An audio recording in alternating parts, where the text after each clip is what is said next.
Good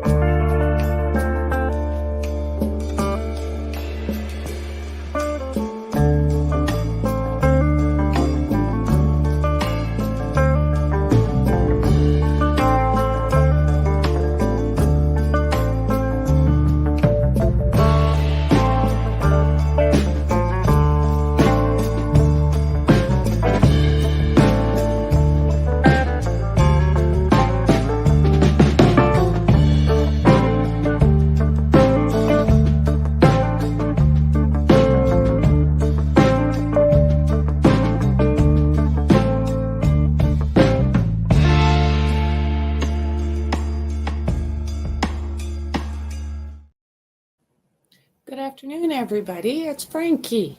Welcome to the Think Tank. So we've got this presser that I thought we should go through. Let me see here.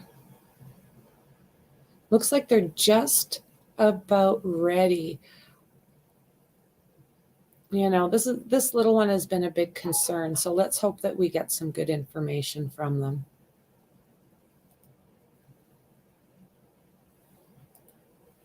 Hey, Jessica.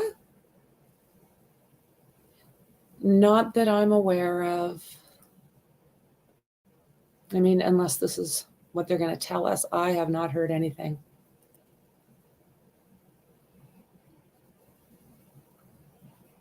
Let's see here.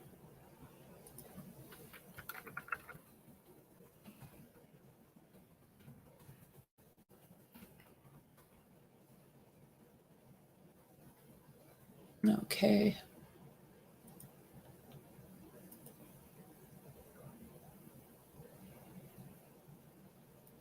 I'm looking. See if there's anything.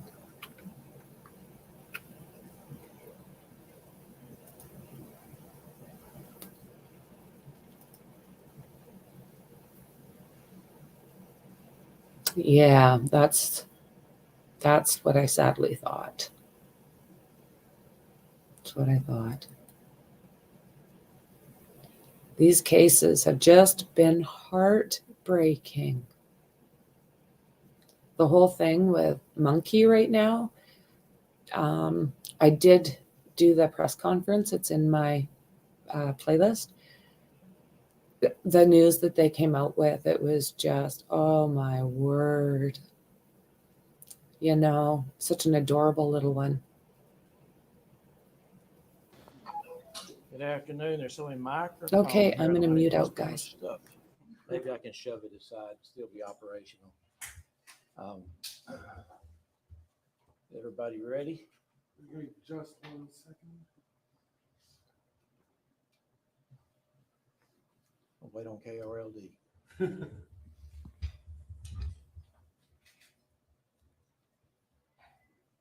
All right, I am ready when everybody else is. Everybody else ready to go? Yes, sir. Yes, sir, we're done. All right. Well, thanks for being here, and again, good afternoon. We appreciate the assistance of media because this is a pretty big deal for us at the Wise County Sheriff's Office, and I know that some of y'all have heard a lot of the information that was put out yesterday, which is still accurate. I'm going to go back through some of it because some of you may have not heard that. This is Craig Johnson. He's our chief deputy. He's going to help me because I know that y'all will have some questions, and when you do have the questions, we'll be prepared to answer those things as much as we possibly can, understanding that it's an ongoing investigation. So on Wednesday, the 30th of November, at about 4:15, a 7-year-old Athena Strand stepped off her school bus, arriving home like she does almost every day at County Road 3573 in Paradise. At about 6:40 p.m. that same day, Wise County Sheriff's Office dispatch received a 911 call from Athena's stepmom reporting that Athena was missing. Within about, I think it was about 14 minutes, we had deputies, EMS, volunteer fire departments, there, and there was a search that commenced just right away. And that search, for the most part, was that area of the house, inside the house, under the house, and then the immediate area in that 6-acre tract where they live. But they weren't able to locate the child. So later on in the night, we had THP who came to help, the EMC, Emergency Management Coordinator, as well as the fire marshal, and multiple local PDs joined in and helped us in the investigation and the search. And in the nighttime, we had DPS 101 helicopter, DPS 101 and 4 Worth PD's Air One that were there. And they had thermal imaging helping to locate heat signatures on the ground. But they didn't find anything other than wildlife, rabbits, hogs, and some deer. No indication that there was any human activity out and about. Local law enforcement, as well as Rescue One, Search and Rescue One, had their canine teams, and those canine teams worked throughout the night in the darkness until the early morning hours, trying to pick up a trail. They picked up a short trail that just kind of circled around the house and then headed back over toward 21, 23. 2 different dog teams ran that track out, but still, we didn't find Athena. So at about 4:30 that morning, we gathered up and decided, okay, we're going to shut it down and be back at first light just yesterday morning. So yesterday morning, we were all on scene at 7 a.m. as the sun was coming up, and we started the search with mostly law enforcement, Highway Patrol, Sheriff's Office, Texas Rangers, DPS, CID. And that search didn't prove to be effective as well. We ended up with about 200 volunteers from the citizens around here in Wise County came forward and wanted to do something to help. So with the help of our EMC, we were able to coordinate and get those folks on tracks and on search patterns so that we could cover that six acres and cover it well.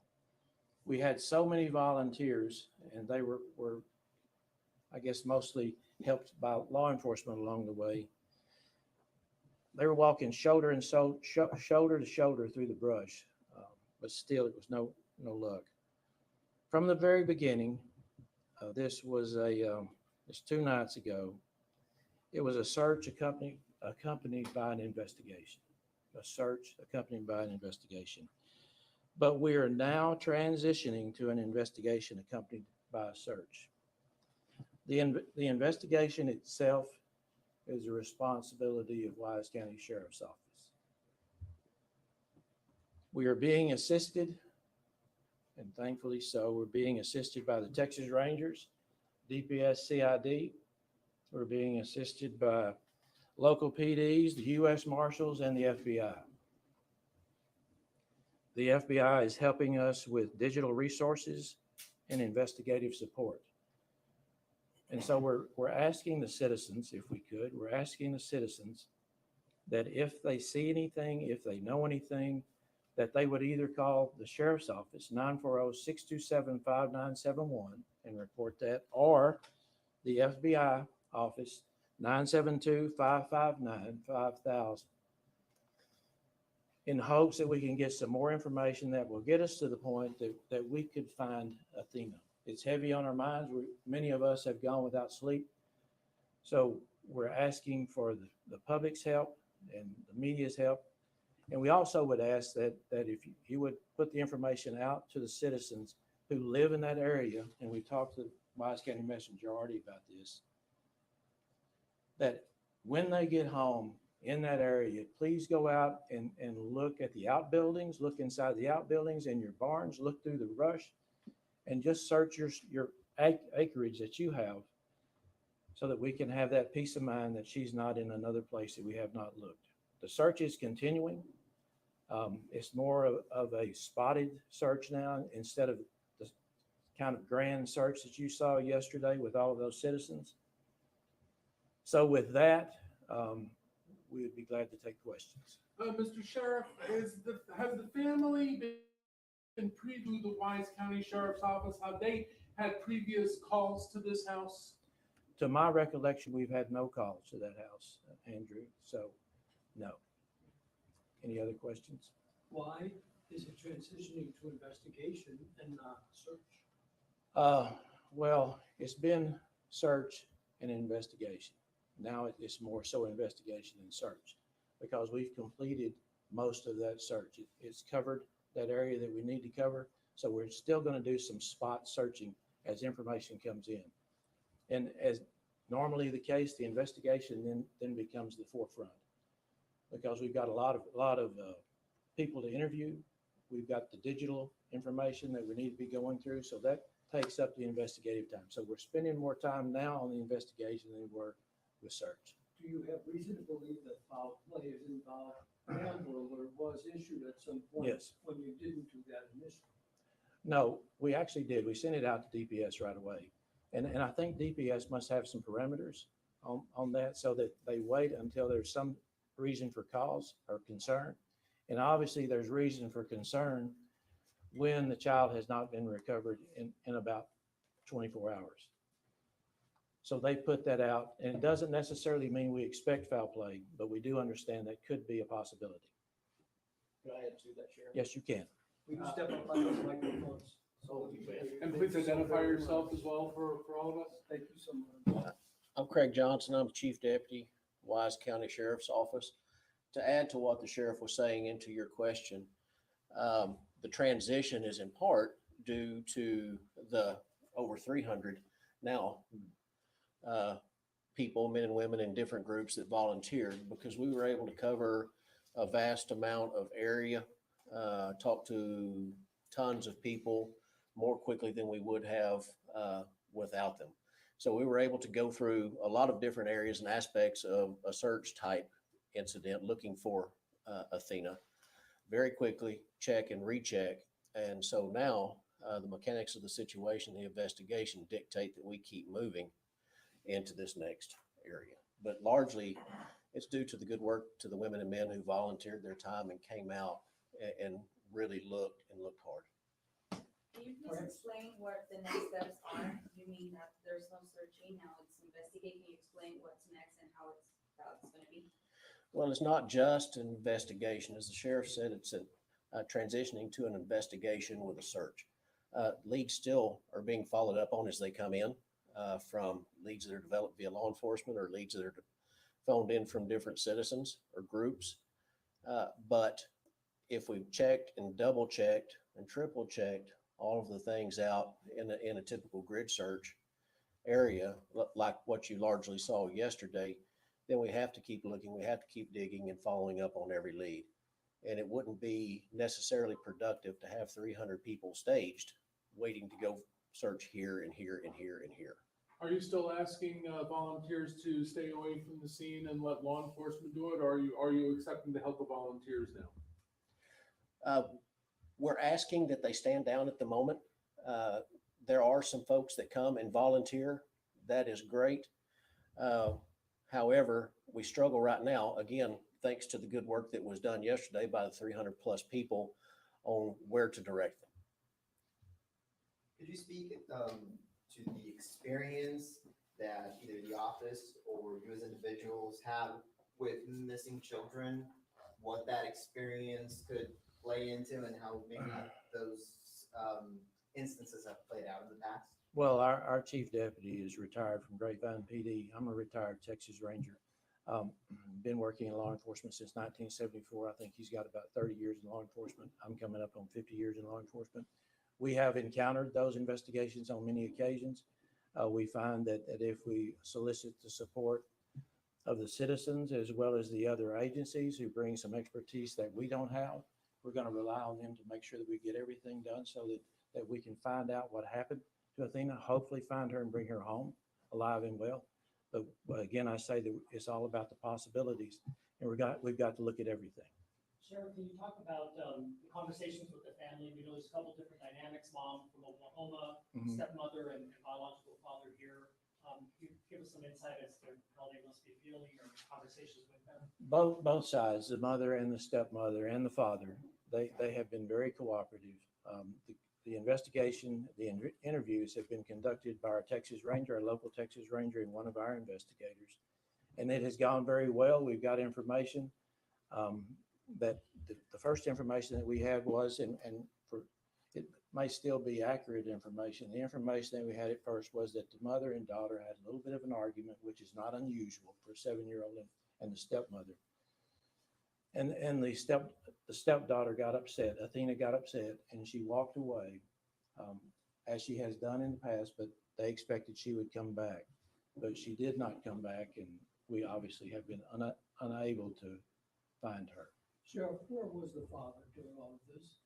The father was on his way to a deer hunting trip in South Texas, and she called him, and he turned around and came back. He was somewhere south of Fort Worth when he received that call. Some of the neighbors told me that Athena, was to be going to Oklahoma back to her natural mother, and that was to have occurred right about now. Is that so? We have been told that. I'm not sure that it's so. Investigator at the front, they may have a different idea, but we've been told that. We do believe it is true, but we're not absolutely. Perhaps that had something to do with the dynamic of the family that was going on at that time. It's very possible. That's one of the possibilities. Yes, sir.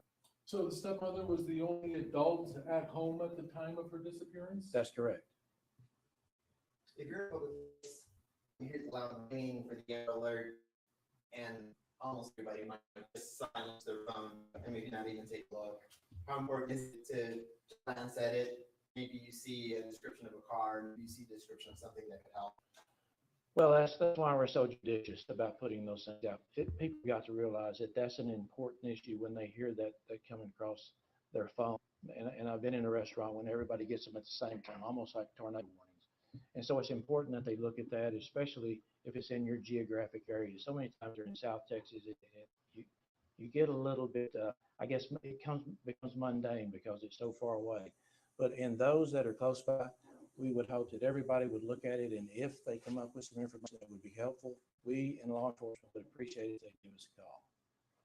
The fact that you guys have done such an exhaustive search in the immediate area around the home, and this is a 7-year-old who's presumably just on foot, what does that tell you about where she could be at this point? Well, we are deeply concerned about that because it's been a long time. That first night it was 28, 29 degrees. She wasn't dressed real warmly. We originally thought that she was wearing a plaid jacket, but in reality, she was in a t-shirt with jeans and boots. So we have a lot of concern. The longer it goes, the more we're concerned. But even so, I'm an optimistic guy. Our chief is an optimistic guy, and we're trying to do everything we can to recover this child.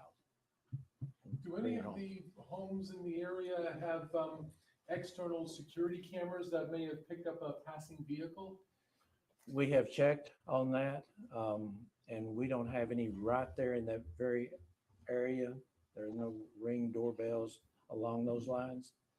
But even so, we're going to keep canvassing, and we sent out, and our DPS troopers helped us canvass every house, probably within a 5-mile radius. And there were some video opportunities, but those have not proven to be fruitful to this point. We're live. If anyone's tuning in, can you repeat who and what we're looking for and where? Just to Who we're looking for? surmise. Yep. Yeah, and I've got some pictures here, some photographs of Athena that some of them we pulled off social media.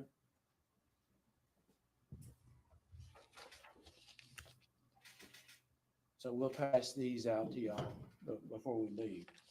So that's Athena. She's 7 years old. I don't know exactly, Craig. Do you know how old she is? I do not. She's first grader, I think, as I was told. I think I saw that she was 4 feet tall on from other social media. Could be. Okay, thank you, Andrew. Other questions? Are there particular pieces of evidence that you all might be looking for? We saw officers walking the side of the road some distance away from the home.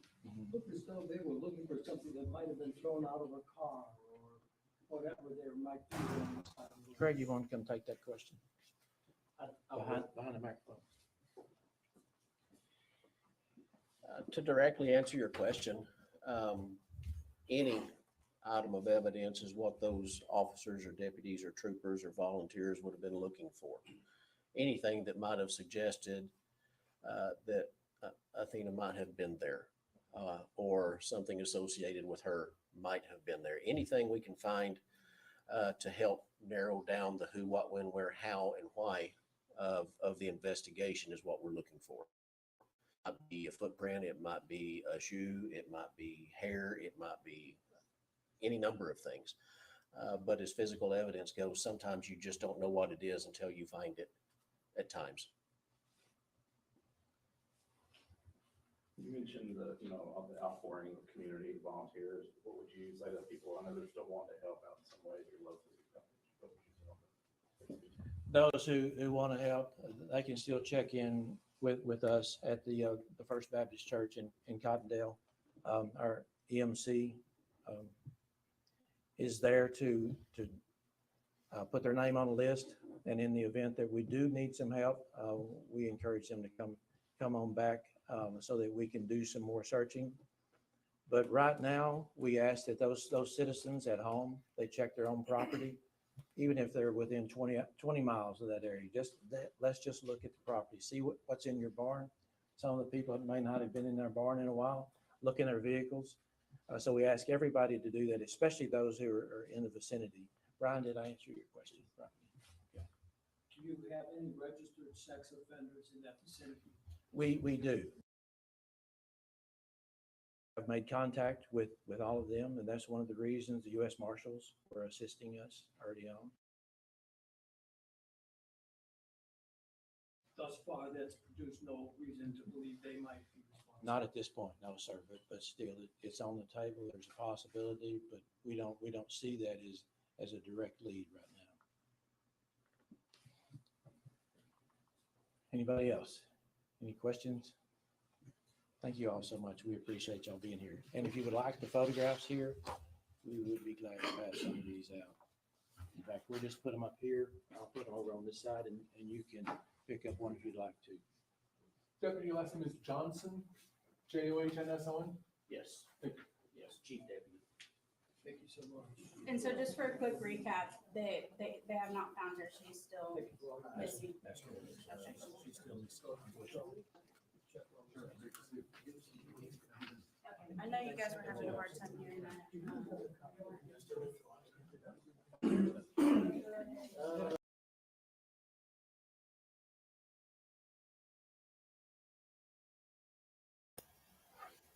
Well, hey guys, let me just turn this off.